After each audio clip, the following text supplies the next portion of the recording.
Also keeping an eye on a seminal event today that might have gone unnoticed by a lot of other folks, but it began in the Wall Street Journal. There was another story in today's Washington Post that bemoaned the fact that Republicans are increasingly getting frustrated, and conservative writers, by the way, frustrated with a president who will not take the blame but will continue to point the fingers. Now, I know I'm going to be hearing from a lot of the never-Trumpers or those who will say that I'm out to get the president or more or less make comments on my weight, which I always find crosses a dangerous line, America.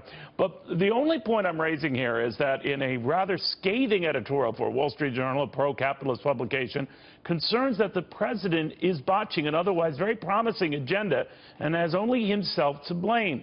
Just quoting from a couple of lines here that really stuck with me from that. I'm going to get into it with my guests.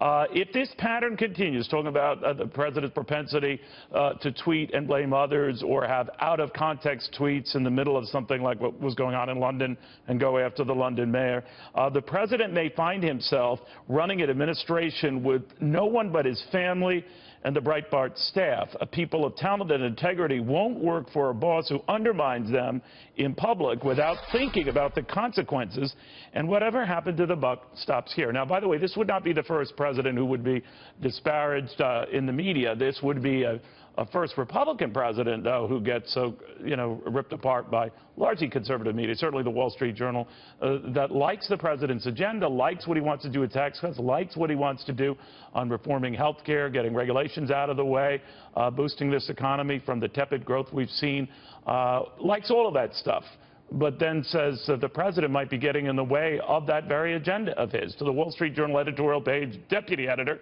Dan Henninger and RealClearPolitics national reporter Caitlin Huey-Burns on that notion, if the president is, in fact, his own worst enemy.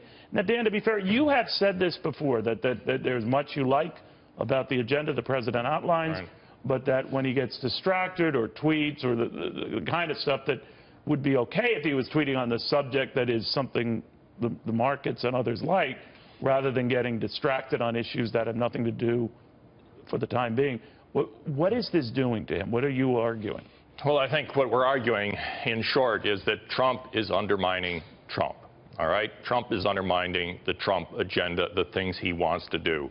And the tweet we focused on in this editorial is the series of tweets about the travel ban. Right. The travel ban was initiated back in January. It was blocked by the courts. And then we've had two district courts, both the 9th District and the 4th District, rule against that ban. So the Justice Department has rewritten it because the president wanted the ban reintroduced. They've rewritten it in a way that they thought would pass muster with the courts. Now the courts are pushing that ban up to the Supreme Court.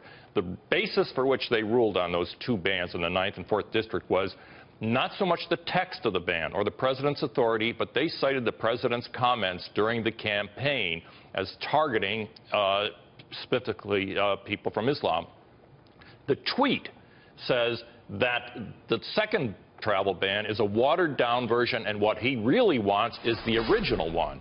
And the original one is the one that will not pass muster with the courts. He signed off on this. And he signed off on his people going out there and rewriting this. And so by putting out this tweet, he's undermined all the legal effort that his people at Justice have been going through to try to get it through the Supreme Court. And that is the sort of thing that you can't do if you're going to try to recruit good people into your administration and have them work for you.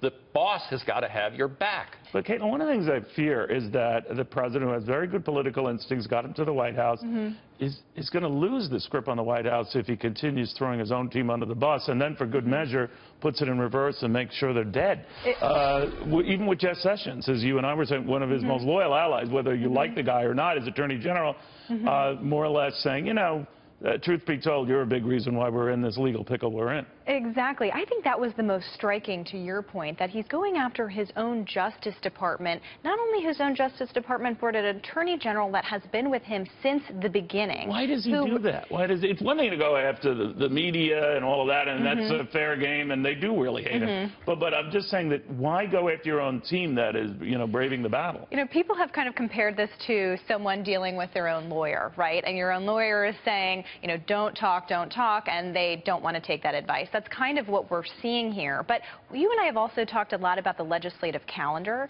Right. We are in June right now. We only have a few weeks, really, until lawmakers go on August recess, and we know after that we start into the midterm elections. So you're looking at a calendar that's shrinking in terms of the actual time you have to get anything done legislatively. Just yesterday, the president was the White House, I should say, was trying to make this week about infrastructure, something that he campaigned on, something that could generate bipartisan support. Instead, he undermined his own agenda by sending off these tweets that also weaken his legal case on something that he campaigned on. But, you know, I don't mind the tweets. I think that's fine. But stick to the subject on which you want to pounce on those tweets. When you go up to, railing against the London mayor in the middle of an attack in a city that's in shell shock with its third attack in as many months, you distract from that. If you want to tweet about now is the time we really focus on getting our economic house in order or getting our own safety in order, that's fine. But when you go off on a tangent here, you more or less provide a gift for your enemies. Yeah, and I mean, there is no question that the Trump presidency is, in fact, going to be measured by the success of whether they get through the revision of Obamacare, the Republican health care bill, or the tax that, bill. Right? He must know that. So why get off on these tangents? Well, I'll tell you, the best I can come up with, Neil, is that social media is a very destructive technology. I mean, it's just kept about 10 kids out of getting into Harvard, right? Yeah, that's right. I saw that. And if it can do it to a 19-year-old, it can do it to a 70-year-old who is sitting in the White House. I think Mr. Trump is always much better when he is personally talking. As we know, Twitter, emails, very destructive. You're not getting the tone that you want to get across. Why doesn't he talk about these things in person and set that crazy... Or keep it to the subject. If you want to go ahead and pounce a theme, let's say what Ronald Reagan was doing early on in his administration to drastically cut taxes, make almost every White House utterance about that or that if tweeting was available, then I have no doubt that Ronald Reagan probably would have maybe given a chance at that, to sort of get that word out. But you are setting yourself up for a fall and disappointment. And this is something that we saw over and over on the campaign trail, that he dismissed all advice given to him and went his own way, and it actually worked in the context of the campaign. Well, yeah, as he was saying again today, despite these guys, I'm the one who got elected despite all their deaths. That's very, very true. Exactly. But the broader voting public is very different from lawmakers in Congress, for example. And he's also facing a very, an historically low approval rating, which gives Democrats virtually no political incentive to work with him, and other Republicans not much, proof of him wanting to work with them to get their interests done. So that's kind of what I'm watching, is when does that group kind of fall off in terms of saying, look, we're not going to get much done. Why don't we go our own way?